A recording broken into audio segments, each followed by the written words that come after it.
Далее предлагаем обзор экономических, мировых, спортивных и других новостей. И для начала озвучим официальный курс валют на сегодня. По информации Центробанка России, 1 доллар стоит сегодня 72 рубля и 66 копеек. Евро остановился на отметке 85 рублей и 4 копейки. Покупает сегодня американскую валюту по лучшей цене Россельхозбанк за 72 рубля и 34 копейки, а продает по лучшей цене Азиатско-Тихоокеанский банк за 72 рубля и 87 копеек. Самый выгодный курс покупки евро сегодня также у Россельхозбанка 84 рубля 75 копеек. Продает евро по лучшей цене Азиатско-Тихоокеанский банк за 85 рублей и 19 копеек. Правительство России подписало постановление о продлении и расширении программы стимулирования найма в рамках поддержки рынка труда. Об этом премьер-министр Михаил Мишустин сообщил на совещании с вице-премьерами в Москве. По словам председателя правительства, российские работодатели теперь смогут получить субсидию за трудоустройство безработных граждан, зарегистрированных на бирже труда до 1 августа текущего года. Глава правительства также сообщил, что Кабинет министров утвердил концепцию развития творческих индустрий на ближайшие 9 лет. По словам Мишустина, механизмы господдержки будут действовать во всех креативных сферах, начиная от театра, живописи и кино и заканчивая архитектурой и туризмом. В завершении встречи премьер заявил, что еще одной целью правительства станет создание эффективных механизмов защиты интеллектуальных прав.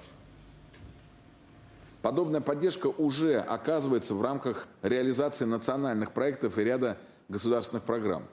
Но этого недостаточно.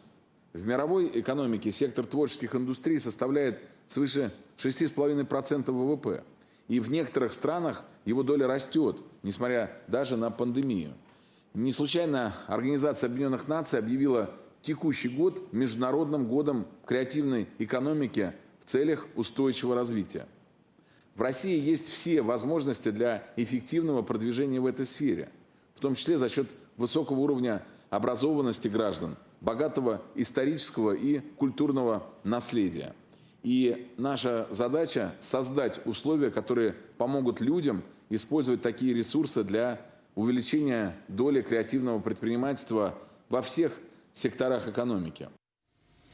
Временно исполнять обязанности главы Мирнинского района будет Дмитрий Ширинский, заместитель главы по социальным вопросам. Об этом стало известно на внеочередной сессии.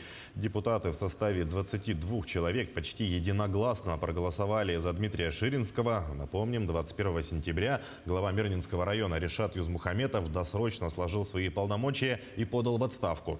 В ближайшее время депутаты снова соберутся на внеочередную сессию, чтобы определить дату досрочных выборов на пост главы района.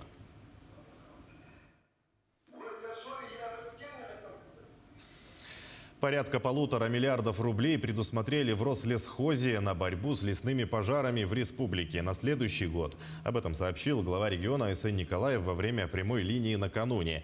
Так, в настоящее время в Якутии численность сотрудников ведомства составляет около 200 человек. По словам главы, федеральное правительство коренным образом меняет подходы, в связи с чем вырастет штатное количество работников Якутлесресурса и авиалесоохраны. Айсен Николаев отметил, что средства в основном направят на увеличение штата, а также на авиамониторинг.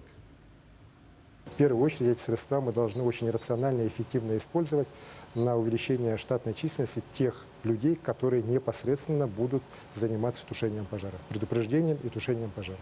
Конечно, мы должны повышать эффективность и авиалесомониторинга с тем, чтобы пожары обнаруживать на самой ранней стадии. Ну, слава богу, сейчас с помощью космомониторинга это уже становится достаточно таким, нетрудным делом. Но главное, чтобы у нас были силы, чтобы оперативно реагировать и оперативно тушить пожар. В этом направлении, вот еще раз говорю, благодаря решениям президента страны у нас коренной перелом произошел. Более 18 тысяч жителей республики заключили контракты на получение квартиры или компенсации по программе переселения из ветхого и аварийного жилья. Об этом также на прямой линии сообщил Айсен Николаев. Руководитель региона отметил, что программа реализуется не только в крупных городах Якутии, но и практически во всех районах. Все дома строятся по графику, компенсацию граждане получают тоже вовремя, подчеркнул Айсен Николаев. Мы понимаем, что программу надо в скорейшие сроки уже реализовывать для того, чтобы мы могли перейти уже к новому этапу переселению людей из аварийного жилого фонда, признанного таким уже после 1 января 2017 года. Сейчас президент страны дал соответствующее поручение. На следующий год в федеральном бюджете сумма уже будет предусматриваться. И мы очень надеемся, что и из этих средств Якутия уже получит средства для того, чтобы более быстрыми темпами переселять людей. Что касается программы социальной газификации, запущенной президентом страны, то в Якутии под нее попадают 4600 домов. 18 жилых домов уже газифицировано в Якутске, сообщил глава. Единым региональным оператором программы по республике выбран Саха-Транснефтегаз. На сайте компании открыт подраздел «Социальная газификация», где якутяне могут оставлять свои заявки. В программу включили 12 районов Якутии, которые имеют природный газ для использования в жилых помещениях.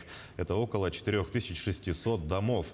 Кроме того, Исай Николаев озвучил планы по реконструкции магистрального газопровода от Касылсыра. Нерюнгринский аэропорт возобновит работу в штатном режиме с 1 ноября. Как рассказал в ходе прямой линии глава региона Исай Николаев, на данный момент завершены работы на взлетно-посадочной полосе, смонтирована светосигнальная полоса. Начинается процесс сертификации, и рейсы из аэропорта Нерюнгри начнут выполняться в штатном режиме. С 1 ноября все будет возвращаться в нормальное русло, сказал глава. Главгосэкспертиза России рассмотрела проектную документацию и результаты инженерных изысканий на проект прокладки газопровода от Вода к городу Удачный в Якутии. По итогам проведения госэкспертизы выдано положительное заключение. Сегодня теплоснабжение и горячее водоснабжение Удачного осуществляются с помощью электроэнергии. При этом действующая электросетевая инфраструктура не обеспечивает надежного и бесперебойного энергоснабжения потребителей. Для того, чтобы газ пришел в Удачный, нужно перевести котельное оборудование города и ряд объектов Алроса с электрической энергии на природный газ. Это решение позволит снизить стоимость тепловой энергии в городе и послужит социально-экономическому развитию всей его территории. А подробнее реконструкция аэропорта в материале Ирины Кичигиной. В ноябре 2019 года компания «Стройдорсервис» города Алдана заключила контракт на выполнение строительно-монтажных работ по объекту реконструкция аэропорта Нерюнгри. Сроки реализации проекта установлены на 2019-2022 годы. Объем финансирования составляет 7 миллиардов 385 миллионов рублей. На данный период уже выполнено более 73% работ, то есть работы ведутся с опережением графика. Поэтому уже к 25 октября взлетно-посадочная полоса будет готова к сертификации. Для реализации данного проекта наша компания приобрела бетоноукладочный комплекс, текстуровщик, 2 бетонных завода.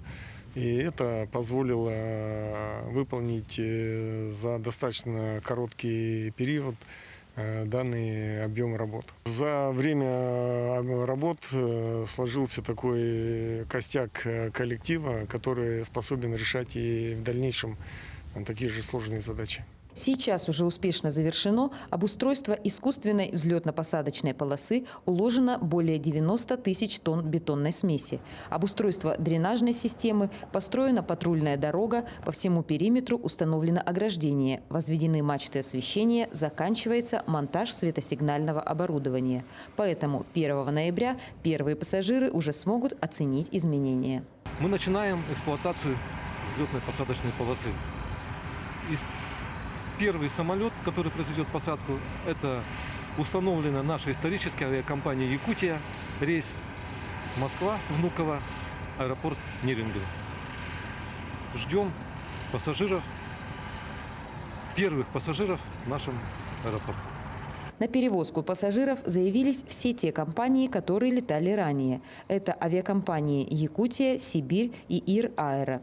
А подрядчик по восстановлению аэропорта уже приступил к строительству аварийно-спасательной станции, контрольно-пропускного пункта и здания аэровокзала. Ирина Кичигина, Вадим Барашков, Нерюнгри.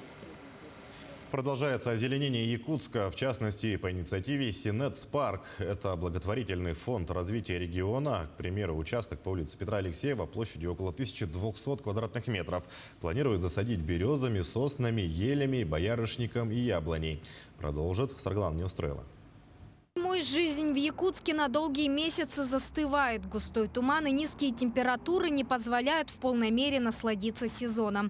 Летом же столицу обволакивает пыль. Борются с этим поливочными машинами, однако эффекта хватает ненадолго. Уже к концу первой половины дня вся влага испаряется. А главной причиной грязи и пыли по-прежнему остается пустующий ландшафт вдоль дорог. Антипылевая программа инициирована проектной организацией «Синец-Парк» при финансовой поддержке Арсена Томского. Антипылевая программа – это комплекс мероприятий по снижению запыленности в городе Якутске. У нас пока два активных проекта. Это первое – мониторинг качества воздуха в городе, а второе – это озеленение. Мы выбрали тестовый участок по улице Петра Алексеева возле станции скорой медицинской помощи. Проект рассчитан на 3-4 года. Все это время за растениями будут наблюдать специалисты. При этом выбор пал именно на те виды сеянцев, которые без проблем приживаются в Якутии. Помощь в посадке оказали студенты и преподаватели агротехнологического университета. До этого мы исследовали почву. Почва была сильно засоленная, хлорированная, поэтому мы порекомендовали поменять верхний слой почвы. И после этого, конечно, мы работаем мы предусматриваем всю технологию посадки, поэтому приживаемость должна быть нормальная. Своей технологии посадки придерживаются другие подрядчики – салон цветов и флористики. Здесь они применили биогумус собственного приготовления. Это экологичное удобрение, которое способствует не только росту, но и защите от насекомых-вредителей. По словам представителей салона, приживаемость растений на такой добавке должна быть практически стопроцентная. Главное, чтобы не вмешались люди и животные. Мы работаем по принципу органического земледелия, не навредя окружающей среде. Это означает, что мы полностью отказываемся от химических удобрений, от химических реагентов. И поэтому в процессе посадки мы использовали очень хорошее биологическое удобрение, которое называется биогумус. И думаем, что это удобрение поможет нашим растениям хорошо развиваться, расти. И самое главное, мы думаем, что это удобрение также поможет нам в уходе за растением, потому что удобрение – это пролонгированного действия в течение 3-5 лет. Всего будет высажено 350 сеянцев. Однако главная цель проекта – доказать эффективность методики озеленения в борьбе с запыленностью города. Ну а результат работы якутяне смогут увидеть уже следующей весной. Саргалана Неустроева, Георгий Григорьев, Якутск. С обострением эпидситуации школы Якутска вновь перешли на формат дистанционного обучения. Эта удаленка отличается от предыдущей основным правилом. Теперь все предметы и дисциплины преподают онлайн. Так, уроки по физической культуре или изобразительному искусству теперь проходят через платформу Zoom. Учителя создают специальные группы для домашних заданий и продолжают преподавать в уже привычной в последнее время форме. А чтобы дети чувствовали себя как в школе, педагоги ведут трансляцию уроков прямо из класса. Отметим, что организация образовательного процесса с применением дистанционных образовательных технологий продлится до 8 октября. Сам график обучения не поменялся. Наши ребята все учатся в первую смену. Уроки также длятся 30 минут, перемена между уроками 20 минут. Но, конечно, по сравнению с прошлым годом, и учителя, и учащиеся более подготовленные к переходу на дистанционное обучение. Но и, конечно, есть плюсы. В современном мире, мы живем все-таки в 21 веке, не только наши дети, учителя и родители осваивают новые формы обучения, дистанционные. Но мы считаем, что дистанционное обучение никак не может заменить очное обучение, когда идет прямое общение. Между тем, сократить в школах число контрольных и проверочных работ поручил Рособорнадзору президент Владимир Путин. Проработать вопросы и обеспечить сокращение количества контрольных и проверочных работ в общеобразовательных организациях с учетом необходимости обеспечения методически обоснованного режима контроля знаний, говорится в списке поручений президента. В Москве в День государственности республики наградили представителей компаний, оказавших помощь Якутии в тушении лесных пожаров. В частности, благодарственными письмами постоянного представительства республики отмечены администрация городского округа Реутов Московской области, руководителей частных компаний, принимавших участие в сборе и отправке инвентаря и средств личной защиты для волонтеров. Особо отмечен вклад фонда ветеранов Крайнего Севера РЛ, перечисливший единовременную сумму в 240 тысяч рублей. Кроме того, в этот праздничный день состоялась церемония подписания соглашения о сотрудничестве между постоянным представительством Якутии и компанией «Пионер Синема». Кинопрокатчик планирует организовать в Москве ежегодный кинофестиваль якутского кино, а также спецпоказы лучших картин якутских кинорежиссеров. Напомним, что в кинотеатре «Пионер» в этом году состоялась московская премьера киноленты «Черный снег» Степана Бурнашова. Мне, в принципе, нравится якутское кино из того, что я видел, потому что оно абсолютно какое-то самобытное и очень искреннее. То есть я думал, чем оно отличается от другого. Там нет никаких штампов, каких-то приемов. Оно реально его можно, якутское кино, отличить от многих, от любого другого кино. Возвращаемся в Якутию. В Жатае открылся образовательный центр «Точка роста» на базе школы номер 1. В текущем году подобные комплексы открыли и в ряде других районов республики. В общем, по Якутии начали свою деятельность 111 образовательных центров, рассказывает Марферина Алексеева.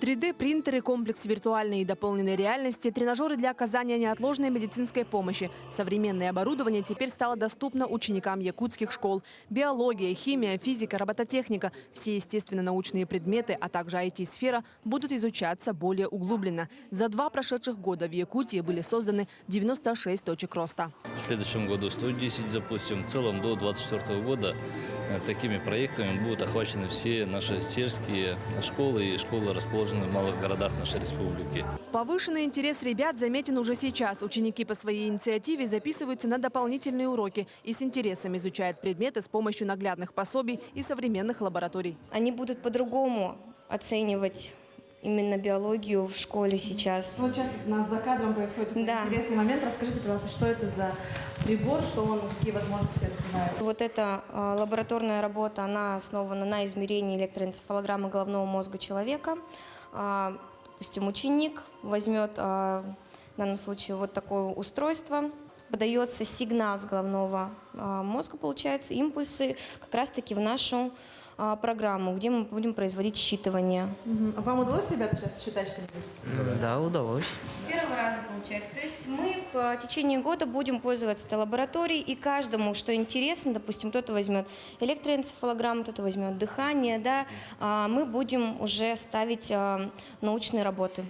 Благодаря современному оснащению и разнообразию профильных предметов в школе начнут работу по профориентации учеников. И электричество, и электроприводы. Вот это все они уже знают. В будущем в профессии, да, они будут инженерами. Инженерами IT-технологий, инженерами, например, промышленной, как-нибудь машиностроения. Большой интерес ученики проявили к робототехнике. Со слов ребят, 3 года назад в школе начинали вести IT-предмет. Но, к сожалению, учащихся кружок быстро закрылся. Теперь же школа вдоволь обеспечена компьютерами, современными программами и требующимися расходными материалами. Сейчас я очень рад, что в школе она снова открылась, поскольку я и другие дети могут теперь приходить сюда, заниматься этим, обучаться основам конструирования, программирования. К слову, сегодня свое восхищение проявляют не только учащиеся и педагоги. Большие надежды на повышение качества образования возлагают и родители. Я здесь живу с самого рождения. Конечно, школа была не такая. Сейчас очень интересно. Мы, родители, очень рады, что в нашей школе появилась новая, оснащенная передовыми технологиями образовательная среда, которая отвечает всем требованиям нового образования. Данный проект реализуется в рамках федерального проекта «Современная школа» национального проекта образования. И на этом развитие не заканчивается. В ближайшие годы в поселке Жатай будут построены 2 новые школы. Поселок Жатай является одним из динамично развивающихся поселков нашей республики и реализуются крупные масштабные проекты, такие как Жатайская судоверфь. И буквально в прошлом году глава республики подписал соглашение с компанией «Новый дом». И эта компания будет обеспечивать финансирование строительства одной из крупных школ нашей России. Это школа «Точка будущего», которая уже начнет строиться с весны следующего года. Всего в этом году в Якутии будут работать 207 точек роста. Работа точек роста направлена на подготовку детей по цифровому, естественно-научному, техническому и гуманитарному профилям. Марферина Алексеева, Григорий Григорьев, Жатай. В Мирнинском районе в этом году открыли сразу 4 точки роста на базе школ. Наши коллеги работали на месте событий. Школа номер 8 стала точкой роста для своих учеников.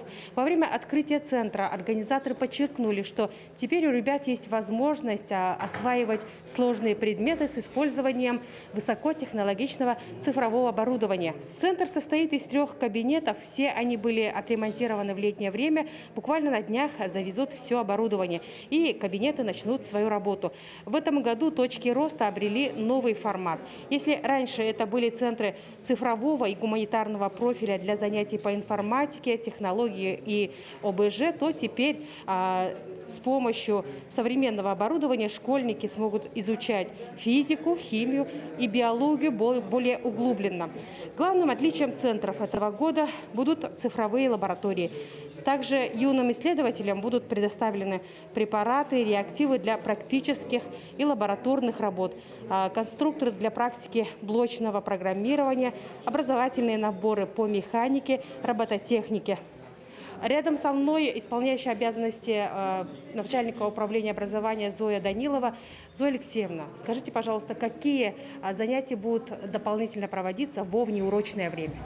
Ну, как мы говорили, это 4 предметные области: химия, биология, физика и технология.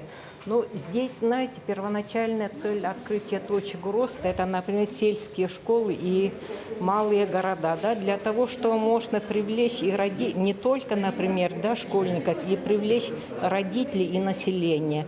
Но у нас, например, был хороший опыт. Мы открыли первые точки роста в сельских школах. Это Тасюрях и Арылах. Вот как раз там идет очень тесное, хорошее сотрудничество населением. Не только родители, и приходит заниматься взрослое население.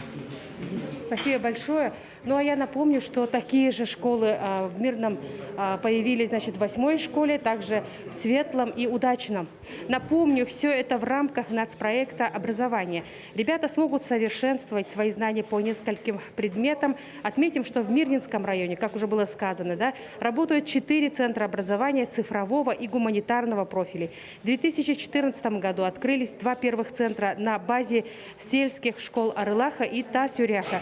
В 2020 году в поселке Айхал на базе школы номер 23 и в Мирном на базе политехнического лицея. И до конца 2023 года в Мирнинском районе будут открыты еще 8 таких центров. Всего их будет 16. Ивана Филиппова, Алексей Меркулин, телеканал «Алмазный край». Названы имена финалистов республиканского конкурса «Неравнодушный гражданин». Среди них житель Удачного Юрий Зданович, слесарь-ремонтник подземного рудника «Удачный». Все свое свободное время уделяет горным лыжам и сноуборду. С 2007 года обучает этим видам спорта детей и взрослых. В 2011 году секцию официально закрыли, но свое любимое дело Юрий продолжает по сей день. Его воспитанники – неоднократные призеры районных и региональных соревнований. В прошлом году инициативная группа под руководством Юрия Здановича победила в конкурсе «Активный гражданин». На выигранные средства закупили и установили скалодром в здании 19-й школы. Там ребята учатся спортивному скалолазанию. В планах у Юрия подготовить достойных спортсменов для участия в зимних международных играх «Дети Азии». Поддерживаем, соответственно, склон в соответствующем состоянии, то есть занимаемся с детьми. Вот. Помощь нам непосредственно в этом оказывает и администрация города, и компания «Алроса». Вот, потому что без них как бы мы тут не справились абсолютно никак. Это непосредственно сам инвентарь, это непосредственно выезд детей на соревнования, привлечение, как бы помощь оказывается в поездках на обучение, повышение квалификации.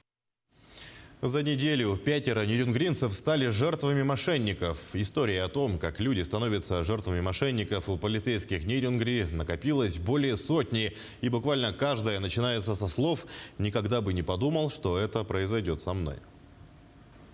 Житель города Нерюнгри попал на уловки мошенников, решив быстро заработать деньги. Мужчина поверил специалисту финансовой организации, который позвонил ему и начал рассказывать, как можно быстро заработать, продавая акции. В итоге потерпевший перевел мошенникам 248 тысяч рублей, которые он взял в кредит.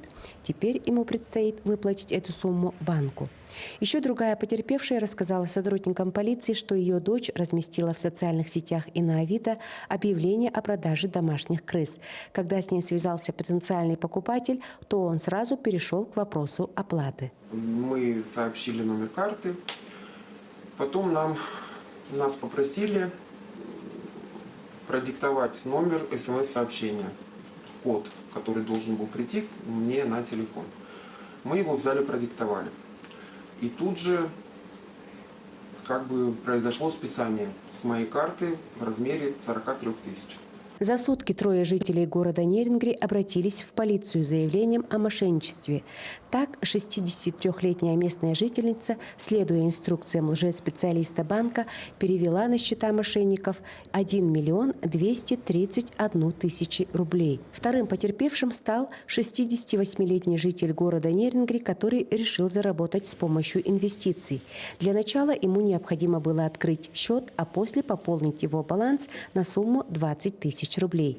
Мужчина выполнил все условия. Еще одной жертвой аферистов стал 18-летний местный житель. В социальной сети ВКонтакте ему поступило сообщение от некой Светланы с просьбой занять 100 рублей. Просьбы незнакомки повторились, и в период с 1 июня по 31 августа потерпевший лишился 52 400 рублей. В текущем году в отделе МВД России по Нерюнгринскому району зарегистрировано 110 преступлений данной категории.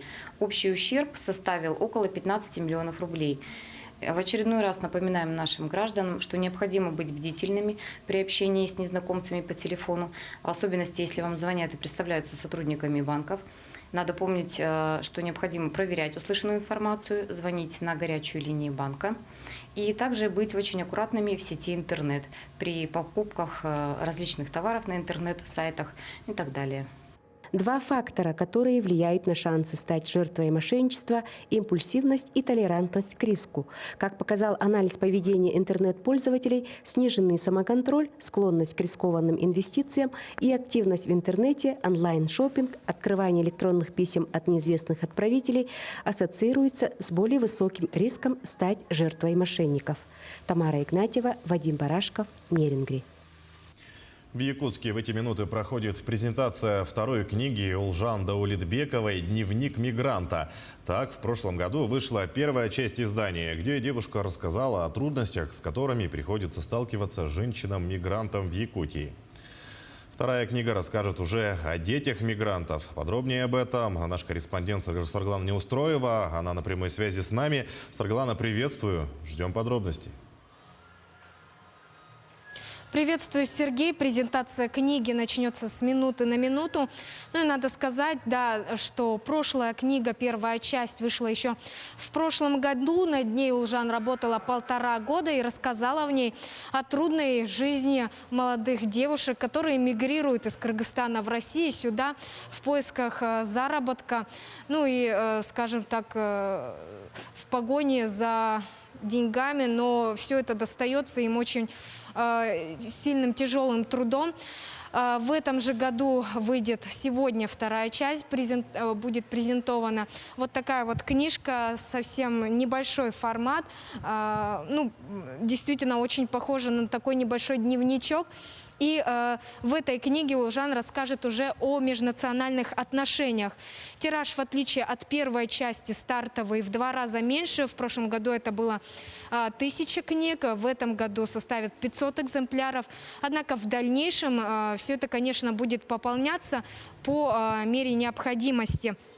Ну а подробнее о самой книге, о написании, о творческих взлетах и падениях нам расскажет сам автор Улжан.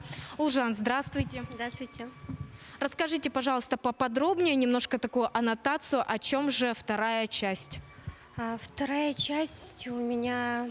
Я хотела показать не то, что, да, как банально, там, тюркский народ, то, что мы родственники, нет. Я взяла чуть глубже.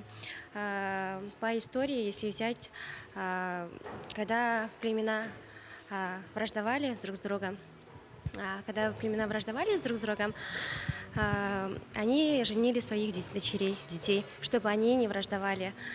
А в Якутске я нашла очень много благополучных семей, где муж кыргыз, жена якутка или жена русская, муж кыргыз. И всех этих историй, ну как бы и не только позитивные, но и темные стороны показала. Все это собрала и сделала книжечку с целью, что моя маленькая книжечка будет большим мостом между двух наций. Ну, покажите, пожалуйста, вот обложку. Обычно у нас как принято, если о чем-то национальном идет речь, то украшают, соответственно, вот узорами, да, что-то такое этническое. Здесь же довольно-таки современное, немножко комиксное исполнение, да. Кто автор обложки, вообще, как пришла идея такого интересного формата? Иллюстратор Джолбулдулу Бексполсун, он правильно нарисовал картинку моих мыслей. Я точно так хотела видеть вторую свою книгу. Здесь смысл очень глубокий. Здесь вид девушки, но она в белом, ну, короткий. А в стороне стоят тени, это мужчины, да. Если наша девушка, допустим, если она общается с другими нациями, то она считается как, не хорошая девушка с воспитанием, да. И вот со стороны она вроде бы в белом, но для них она в короткой юбке. Это символ того, что девушка, которая, показывает того, что, посмотрели обложку, и если подумать, то можно понять, что это не легкое поведение девушка, которая хочет дружить со всеми. Но как бы люди-то разные, не все хотят бороться. Опять-таки, где-то стоит все равно межнациональные отношения, да, все равно где-то остаются, у кого-то срабатывает национализм. Вот. Я хотела вот это вот все подчеркнуть и показать, что ничего в этом цензурного нету. Но если работа над первой частью у вас заняла 1,5 года, то вторая часть на сколько писалась? Вторая ровно год. Я выпустила, получается, первую книгу в сентябре. В октябре выпустила первую книгу, вторая вот уже конец сентября. Прошло ровно год. Первую я писала дольше, потому что я была в себе особо не уверена. Это мои зарисовки, это мое хобби было писать. И когда вышла первая книга, на меня посыпались много отзывов, люди разделились на 2 лагеря. И это вот именно негативные отзывы на меня повлияли для того, чтобы я выпустила вторую книжку. Я захотела показать темные стороны миграции, также и светлые стороны миграции. Если говорить о негативных отзывах, то здесь кто больше всего отреагировал на вашу книгу плохо? Ваши земляки или вот кто-то из России? Знаете, и местные тоже не особо рады были, но есть и хорошие, поддерживают. Также и мои земляки разделились на 2 лагеря, которые говорят, надо скрывать плохое, писать только о хорошем. А есть люди, которые, кто и скажет, если не ты. Я вот решила, кто, если не я. И чтобы прекратить все эти трагедии, надо говорить, надо выводить. Также чаще говорить о дружбе народов, тогда мы все начнем чаще задумываться, брать глубже. И я считаю, что надо говорить и писать. У каждого автора бывает вот такой момент застопорения, да, когда уже какой-то кризис возникает. У вас были такие моменты, когда вы просто откладывали пишущую машинку, да, грубо говоря, и все, не могли больше ничего писать? Да, действительно, именно вторую книгу, когда я писала, тут в основном мои истории были.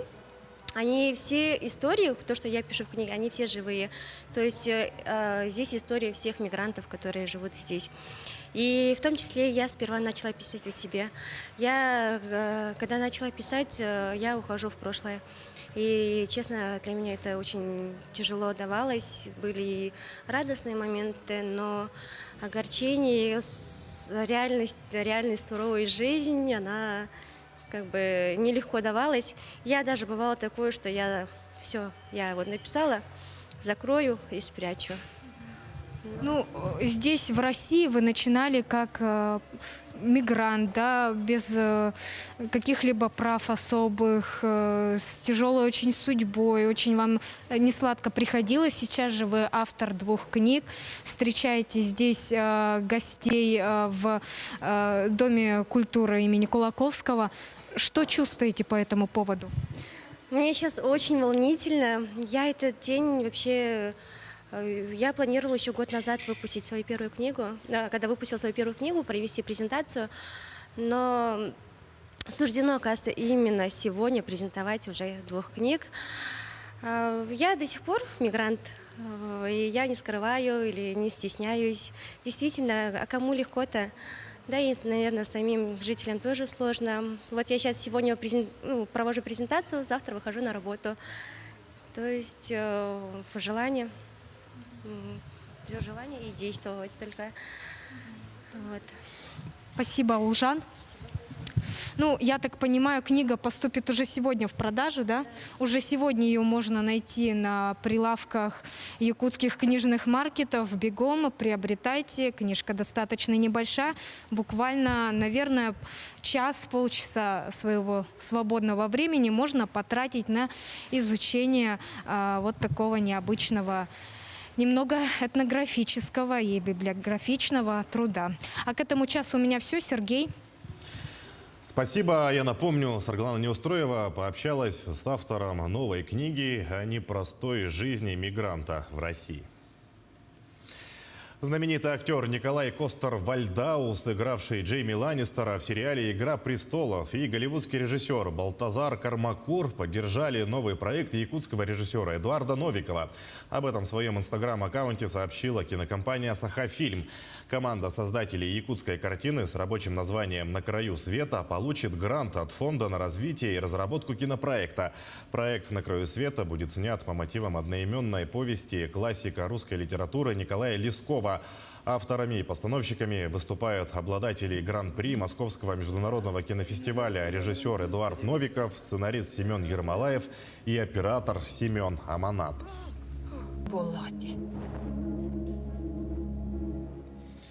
В Якутске в рамках проекта «Мой двор» продолжается работа по благоустройству дворовых территорий многоквартирных домов. На сегодняшний день из запланированных 15 дворов сдано 6 объектов. Подробнее расскажет мой коллега Власий Сергеев. Он сейчас выходит с нами на связь. Власий, приветствую. Какие именно работы проводятся в рамках реализации данной программы?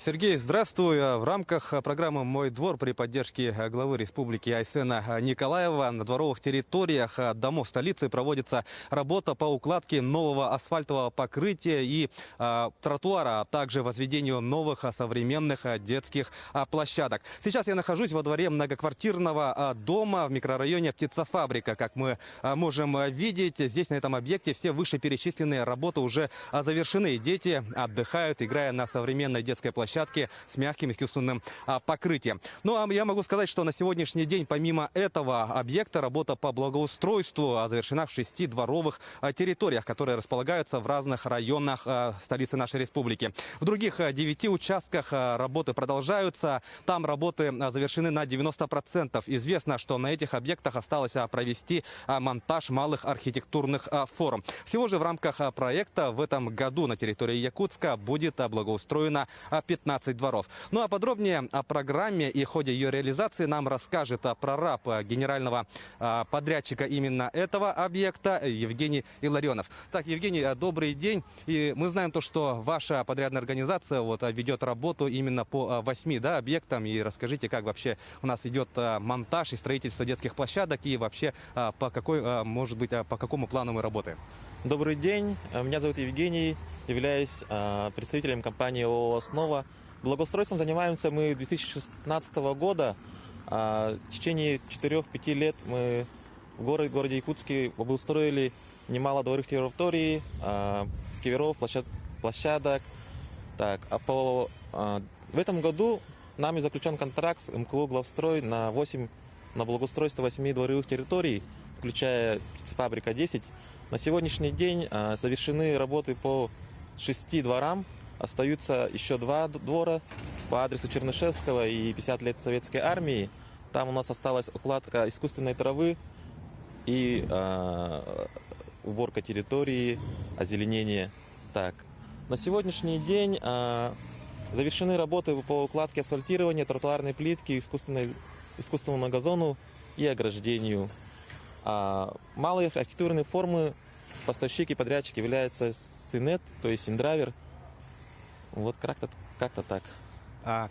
Но мы знаем то, что вот открытие именно данной детской площадки состоялось буквально вчера. А что касается других объектов, где еще идут, завершаются работы, они как-то у нас строятся по однотипному, по однотипной схеме, они будут похожи, да? Да, все дворы будут похожи. Во всех дворах предусмотрена дворовая площадка с искусственным газоном.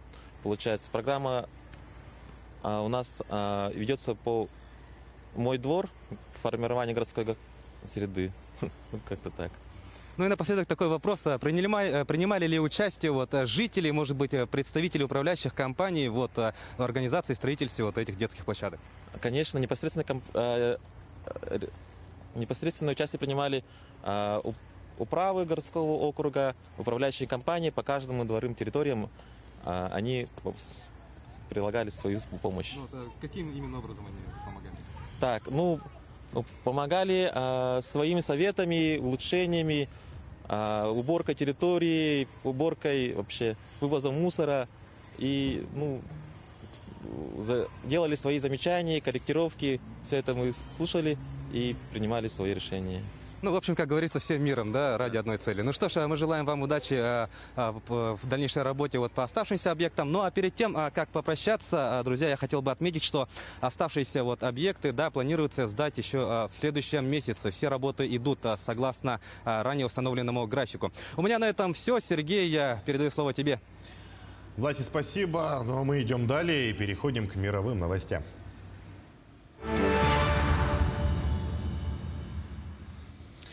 Землетрясение магнитудой 5,8 балла произошло на греческом острове Крит. 1 человек погиб, когда рухнул церковный купол, сообщили власти.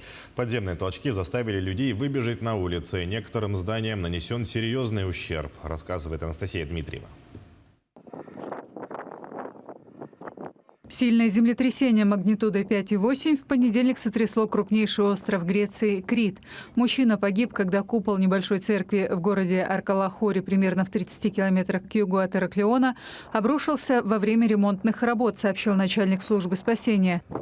Боковые стены все еще стояли, но крыша обвалилась, и обломки были высотой с метр. Поэтому мы поняли, надежд на то, что человек будет жив, очень мало. С помощью тяжелой техники мы убрали и очистили завалы вокруг и внутри церкви и добрались до безжизненного тела несчастного рабочего под ней. Власти сообщили, что еще 1 человек в селе Пацидерос оказался под завалами. 9 человек пострадали. Люди в Ираклионе и других городах выбежали на улицу. Школьники собрались во дворах и на городских площадях. Многие дома и здания в центре города пострадали. На некоторых дорогах острова произошли оползни. Сообщается о раздавленном камнями автомобиле. Никто из пассажиров, к счастью, не пострадал. Афинский геодинамический институт сообщил, что эпицентр находился на юго-востоке Крита, на глубине 10 километров. В Италии завершилась Миланская неделя моды. В рамках показов своей коллекции «Весна-лето 2022» представили модные дома Giorgio Armani и Dolce & Gabbana. Подробности далее. Ода непринужденной элегантности. Модный дом Giorgio Armani представил свои творения сезона «Весна-лето 2022» во время недели моды в Милане в выходные. 87-летний дизайнер использовал пастельные тона и мягкие оттенки зеленого и синего для коллекции, вдохновленной морем. На показе были представлены элегантные шифоновые платья, вечерние наряды с вышивкой, короткие жакеты, широкие брюки и топы без рукавов. Модели, временами напоминавшие русалок, открыто улыбались, что нетипично для подиума. Армани сказал, что сегодня миру нужны нежность, доброта и смех. и танцы, считает дизайнерский дуэт Дольче и Габбана. На показе другого итальянского бренда было много блеска. Сверкающие блузки со стразами, расшитые бисером мини-юбки и брюки с камнями. Шоу проходило в атмосфере, похожей на дискотеку, на фоне мерцающих зеркал. Дизайнеры Доминика Дольче и Стефано Габбана включили в новые образы элементы, замеченные в предыдущих коллекциях, такие как вышивка, кружево, цветы, бюстгальтеры, корсеты и облегающие черные платья. Большие плечи у некоторых курток создавали силуэты бабочек, в то время как аксессуары включали джинсовые сапоги до бедер, бахрому, золотые и серебряные цепи, широкие чокеры. Творческая пара сказала в кулуарах презентации, что черпала вдохновение из начала 2000-х. По их словам, огни и блестящий гламур были призывом оставить позади тьму пандемии. Шоу стало одним из последних крупных событий недели моды в Милане, которая завершается в понедельник. Стеклянный мост с установленной посередине платформой в форме бриллианта построили над каньоном в Грузии. Объект является частью проекта компании Казленд. Длина моста достигает 240 метров. Стеклянный бриллиант в средней части моста будет оборудован под кафе, которое планируется к открытию весной следующего года. Вместе с мостом над каньоном будет работать велосипедный зиплайн.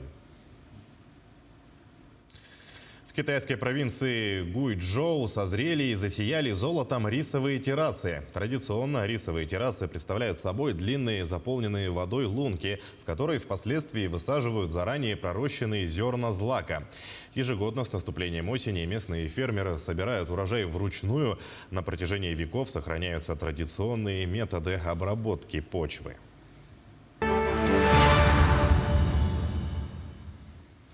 Вернемся в Якутию и завершим выпуск информации о погоде. Так, в Алдане сегодня продолжается дождь со снегом. Заметно похолодало. Температура воздуха +3, вечером +1 и ночью 0. Сильный ветер сохраняется от 4 до 10 метров в секунду. В Нерюнгри снова непогода, дождь, возможно, со снегом, днем +5 градусов, порывы ветра достигнут 7 метров в секунду, вечером пасмурно и 0 градусов. В Ленске ожидается также снегопад вперемешку с дождем, холодно, +2 градуса, ночью температура опустится до 0. Остается сильный ветер от 4 до 11 метров в секунду. В алмазной столице пасмурно и холодно в целом. В Мирном сегодня +3, ветер от 5 до 12 метров в секунду. Ночью столбики термометров опустятся до -1 градуса.